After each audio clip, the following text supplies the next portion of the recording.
Today we're going to be solving radical equations. For example,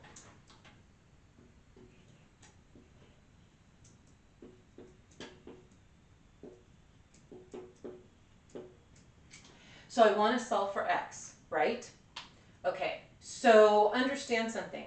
In order to get to the x, I have two things that are happening here. I've got a plus 2 that's attached to it, and we know how to get rid of a plus 2. But the other thing is this root. Which root is it, by the way? That's right, it's a square root. And so we need to get rid of this square root, because I can't get to the x because it's buried, so to speak, under the square root. So in order to get rid of that square root, we're going to have to take the inverse of the square root to cancel it. So what's the inverse of a square root? Good, squaring, which means I have to square this side, so the square and the square root will cancel. But you know as well as I do, if you do it to one side, you have to do it to the, excellent, you got to do it to the other side. So when I do this, the square and the square root, they cancel each other out, which leaves me just x plus 2. And on the other side, 25.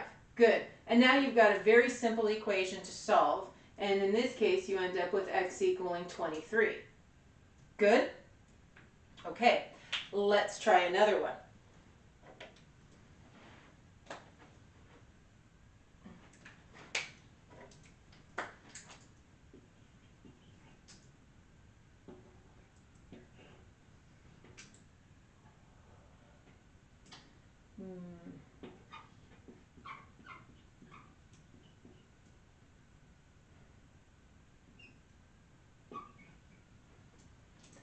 Okay, so in this particular case, we're still solving for x, and I have it underneath a cubed root in this case. So now we've got to get rid of that cubed root, don't we? So, same question. What's going to be the inverse of a cubed root? What's going to cancel a cubed root out? Good. Cubing it. So the inverse of a cubed root is a third power. Just to one side? Good. To the other side also. Okay, so talk to me. What happens between this cubed root, this third root, and this third power? Good. They cancel out also, which leaves me simply 2x plus 1 on this side. And now you're taking a negative 2. Whoops.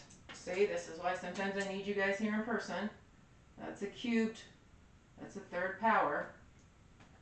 So a negative 2 to the power of 3 is, good, negative 8.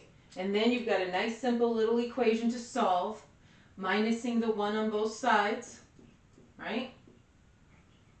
Dividing by 2 on both sides. Loving it. Good? All right. Now here's the deal when you're solving equations with cube roots. You need to check your answers. You know, that was always optional after we learned how to do it with regular equations that didn't have roots. People learned how to do it and then they said, I don't need to do it anymore, I trust myself. And that's a good thing. But when it comes to expressions, when it comes to equations, that have roots in them, you've got to check your answer, because even though you've done everything right, sometimes the answer actually doesn't work. So, let's check the first one.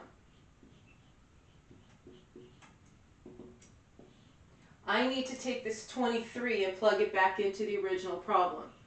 So, I have the 23 plus 2 in this case equaling 5, right? And then I take the square root of 25 equaling 5. And by the way, what's the sign in front of this square root? Good. It's actually an invisible plus sign, which means I'm going to get a positive 5 here, and it equals 5. So check, this answer works. Yay! Okay, so let's check this one. And some of you are like, do we really have to? I don't want to check a fraction. It's not as bad as you think, so hang in there. So, under this cubed root, we now have 2 times our answer of negative 9 over 2 plus the 1, and hopefully that equals negative 2. So let's look. What happens, let me make this a fraction. What happens with these two fractions? Good, those 2's drop out, don't they? Which leaves me the cubed root of negative 9 plus 1, which hopefully is negative 2, right? And I'm going to bring this up over here. What's the cubed root of, what's negative 9 plus 1? Good, negative 8. Hopefully it equals negative 2, and the cubed root of negative 8 is certainly negative 2. And so this checks out also, which means my answer of negative 9 over 2 also works. They both check. Does this make sense? Good. Hang in there. I got some more. Okay, so I'm back. Here's another example for us. We're trying to solve for x again. And so as we realize, since there's a square root there, we're going to need to remove that square root symbol, correct? Which means we would need to square it. Now you have to remember something about math. When you square things, you square the entire side, which means if I was going to square this right now, I would have to put parentheses around this entire side and then square it. That's going to be a little bit of a challenge because that means I've got to literally write this parenthesis out twice in order to square it. And that's not going to be so nice looking. So here's the deal. I would prefer to have the square root by itself in order to raise it to the power of 2. So let's get rid of this parenthesis right now, okay? And we're going to do something before we square both sides. So what's in my way right now is that 3. Are you with me? So that 3 needs to go because when the 3 goes away, it will make our life a little bit easier. So if I move the 3 to the other side first, now that's going to be a little bit nicer to deal with. Because now it'll be much nicer to square just this square root alone versus when it was attached to the 3 up in the original problem. Okay? All right, so again, you know as well as I do, a second root and a second power, they cancel, which just leaves me x minus 1. And 3 squared is good. And adding 1 to both sides, excellent. Is this good? Make sense? Okay, so let me throw another example up here for us so we can work with it again.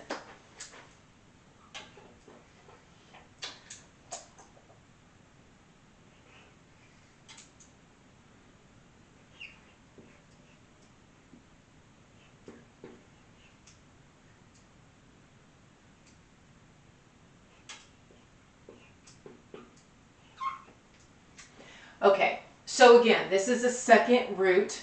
In order to get rid of the second root, you need the second power, correct? So, do you want to raise it to the second power when it's glued to the 4? Or would you rather the 4 be gone?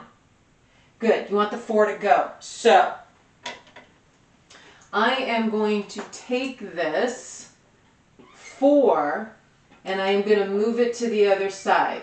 And when you move it to the other side, you need to subtract it. Excellent. And now can I square both sides? Absolutely. Squaring both sides. And you know what happens between a second root and a second power. They cancel.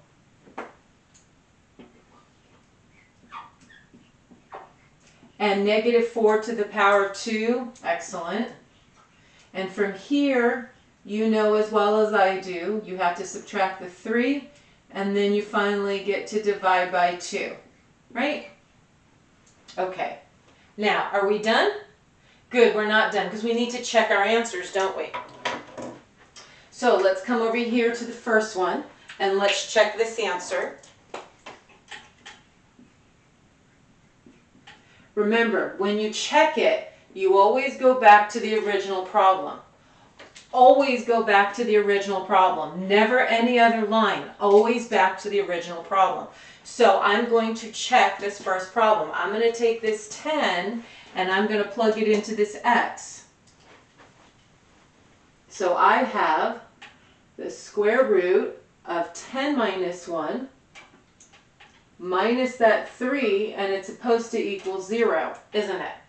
Well, let's hope it does. So, square root of 10 minus 1 is square root of 9. And the square root of 9 is, yep, 3 minus 3. And 3 minus 3 is definitely 0. So this answer checks. Yay! Good? All right, we got to check this one over here.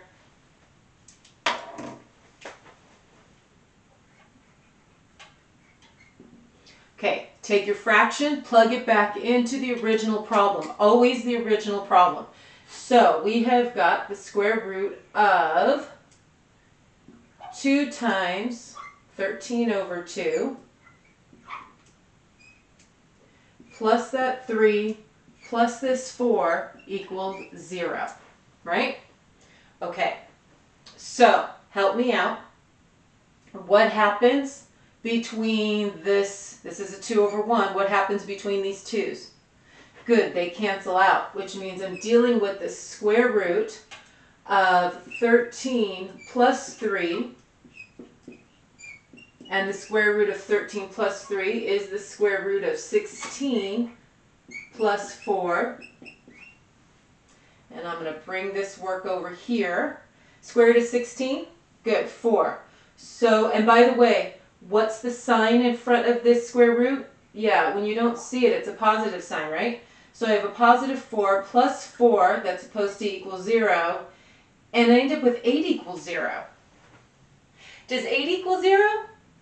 Yeah, no, 8 doesn't equal 0. This is false, which means does 13 over 2 work? Nope, it does not work. So what does that mean in terms of our solution? Good. In this case, there's no solution because my answer did not check. It always has to go back to the original problem. I cannot stress this enough. Always back to the original problem when you check it. Cool? Okay, I'll be right back with some more problems. Okay, so here's another problem. We're going to want to solve for x again, and again it's under a square root, but just like we did the last couple examples, do we want to leave this 2x on the same side, or do we want to move it to the other side? Excellent, move it to the other side. So you're going to subtract it from both sides, which means we are left with simply x plus 1 on this side, and the other side we end up with 8 minus 2x. Agreed? Okay, and now we get to square both sides. So, square this side, square this side. All right. We know that on this side we end up with simply x plus 1. Now, the other side, I need to give you guys a word of caution because some of your brains want to take a shortcut with this and you can't take a shortcut with it. There is no shortcut. So here's the deal. We're going to take this. This is 8 minus 2x, and because it's squared, that means we have to write it out twice.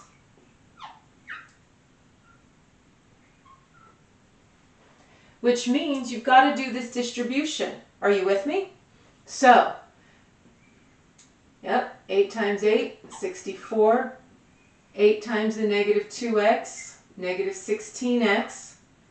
Negative 2x times that 8, another negative 16x. And then a negative 2x times a negative 2x is positive 4x squared. Collecting the like terms, and then finally writing it in descending order.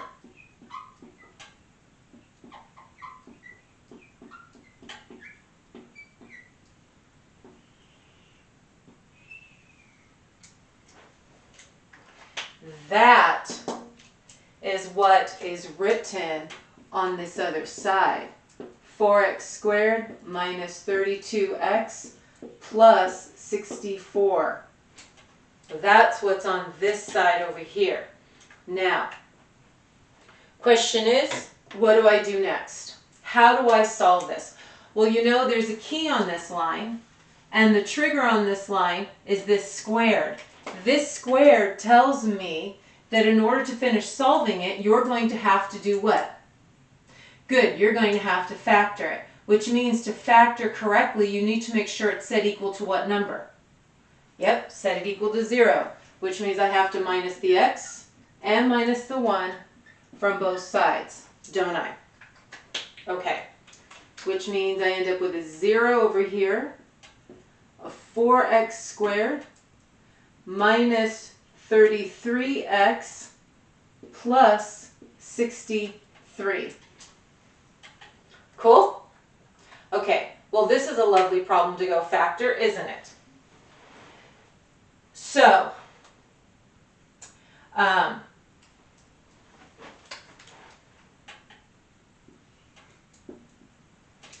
for those of you who learned your wonderful little magic X, you need to find two numbers that will multiply to 4 times 63. By the way, what is 4 times 63? Good. 252. So you're finding two numbers that multiply to 252, and at the same time, they need to add to negative 33, because that's what's in the middle. Are y'all with me? Okay, so let's think about this a second. You know, one of the ways that you've been taught to do this is to start multiplying numbers to get to 252. So 1 times 252, 2 times what? Let's just write these down. Why? Because it'll go faster than us just talking it through. Let's see, 2 times 126. Let's see, does 3 go in there? 3 times 84. Does 4 go in there? I think 4 does go in there. 4 times 62. Well, I think I'm getting closer. 5 doesn't go in there. Does 6 go in there? Looks like 6 will go in there. 6 times 43. Okay, let's see. Does 7 go in there? I think 7 does 7 go in there? Sorry. Let's see.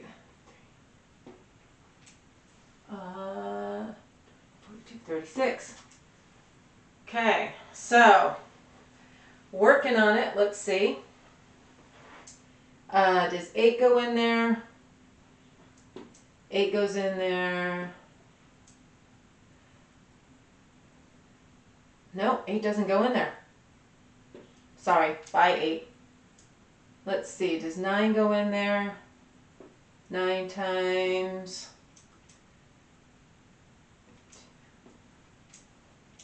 Okay, doing better.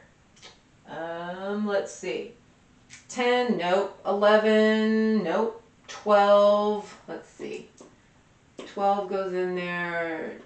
21. Aha! I need a negative 12 and a negative 21 to add to the negative 33, and it'll still multiply to the positive 252.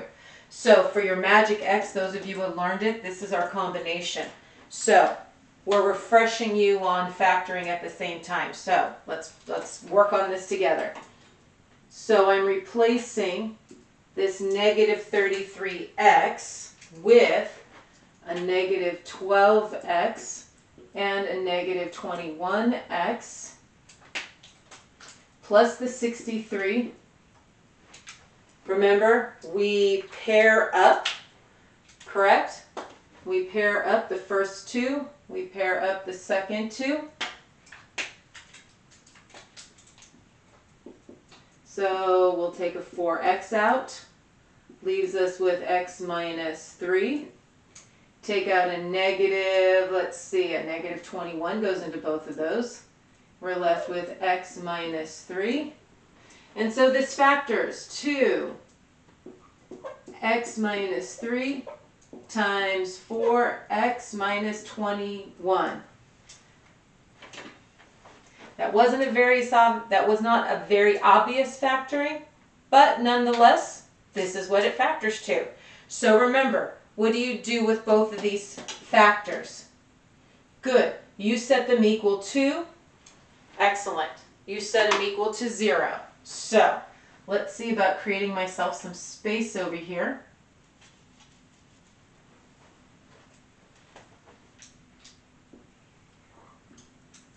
So we have x minus 3 equaling 0, which means x would equal 3, right?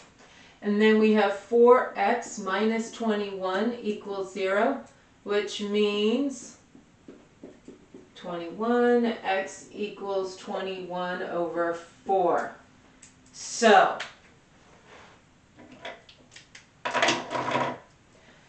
here are my two answers. X equals 3 and x equals this fraction of 21/4. Are we done? Nope, we have to check the answers, don't we? And where do we check them? Back to the beginning. So, let's see about checking this back to the beginning. Let's see about plugging in that 3.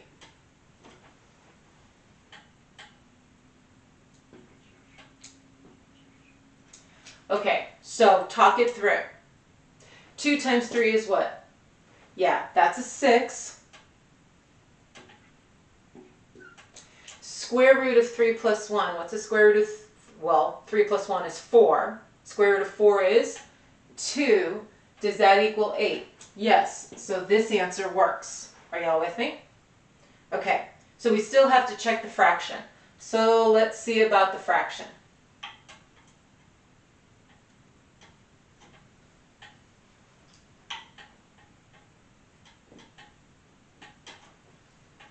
So that's 21 over 4 that we are plugging in here.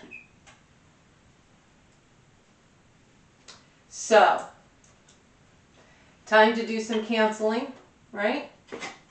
Because we are going to have 21 over 4 times the 2 over 1. This cancels. So I have 21 over 2 plus. Now I've got to figure out inside here. Okay, so need a common denominator, don't we? This will turn to 4 over 4, won't it? Which gives me 25 over 4, doesn't it? So what's the square root of 25 over 4? Good, 5 over 2. Which will give me 26 over 2, which gives me 13, which, I don't think that equals 8. Do you? So, I don't think this answer works. And not because it's not a fraction, it just doesn't work. So in this case, I only have one answer, and the one answer is x equals 3. So I'm going to tell you, this was a really good problem. Why? Because it forced you to remember to write this out twice and distribute. It forced you to go, oh my gosh, I have a square, I'm going to have to factor, and here is your factoring steps, right, to get this middle number broken out. And then you had to go back and check it. This was a really good problem. All right, got another one for you. Hang in there. Okay, so let's talk about this problem. Do you notice in this problem you have 2 square roots? Yeah, that's going to be fun. What I can tell you though is you never want the square roots on the same side. You want them one on each side. Gratefully, this problem's already set up where 1 square root is on each side. So what I get to do at this point is I get to square both sides.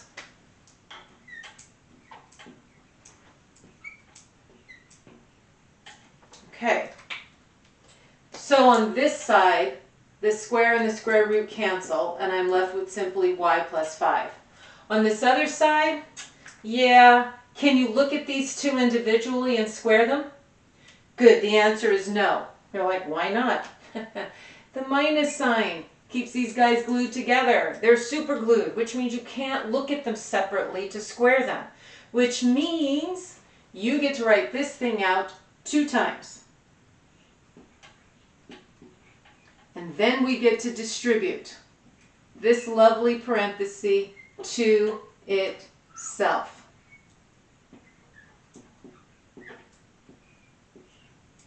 Okay, so this side over here will be y plus 5 for a while. Let me just work on this side. So I've got the 2 times 2, right? And then I get to do 2 times this square root. And since it's negative, it'll be 2 times that square root. And then I have that negative root times 2 again, which gives me another 1. And then the negative root times the negative root. Yes, positive. And that means I have got 2 of these guys. Good? Okay, so let's see what's going on. 4. These 2 can combine, can't they? Minus 4 times the square root. Plus, what happens when you square a square root? Yeah, the root and the square cancel, which leaves me just y minus 4, doesn't it? Okay, so I'm going to see if there's any terms I can collect. I'm seeing this plus 4 and this minus 4, which means what's going to happen to those? Good, they're going to cancel, which means I've got this negative 4 and then the square root of y minus 4 plus the y on the outside. Cool?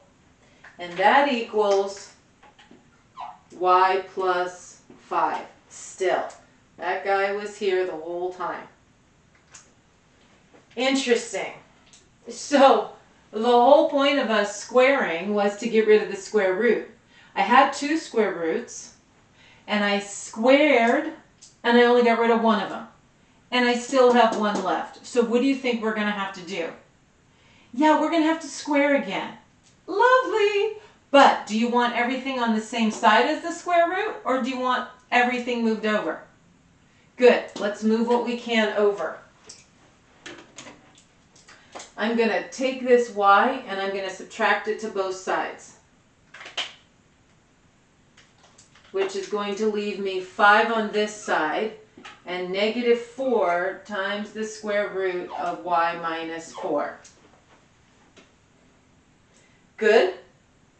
Okay, so some of you may be going, what about this minus 4 that's in front of the square root? Well, here's the deal. This minus 4 in front of the square root is multiplied to it, which means I'd have to divide, yes? And does 5 divide nicely by a negative 4? No, it doesn't. So I'm not even going to bother with it. I'm just going to leave it alone. Cool? All right. But I do have to still square both sides, don't I?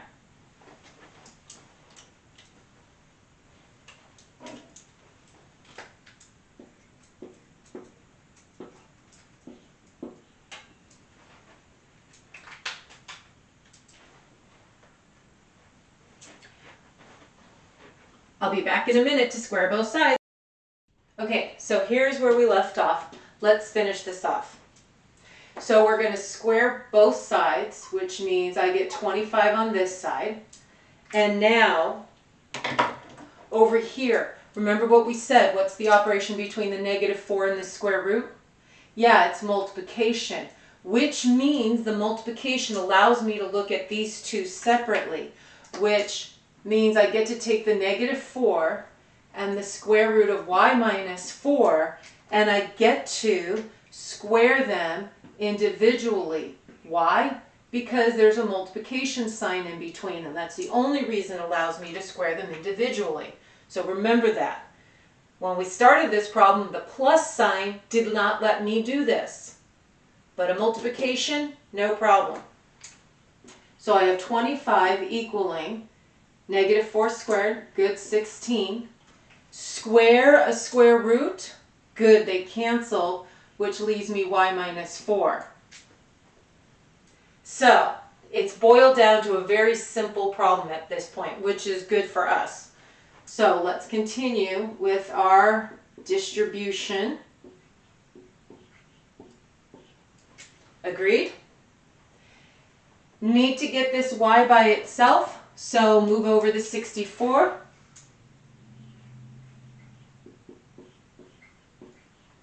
And then finally, I get to divide both sides by that 16. Cool? Okay.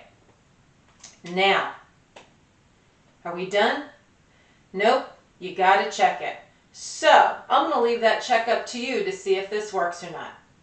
Hopefully this made sense and you have fun with these solving radical equations. Catch you on the flip side.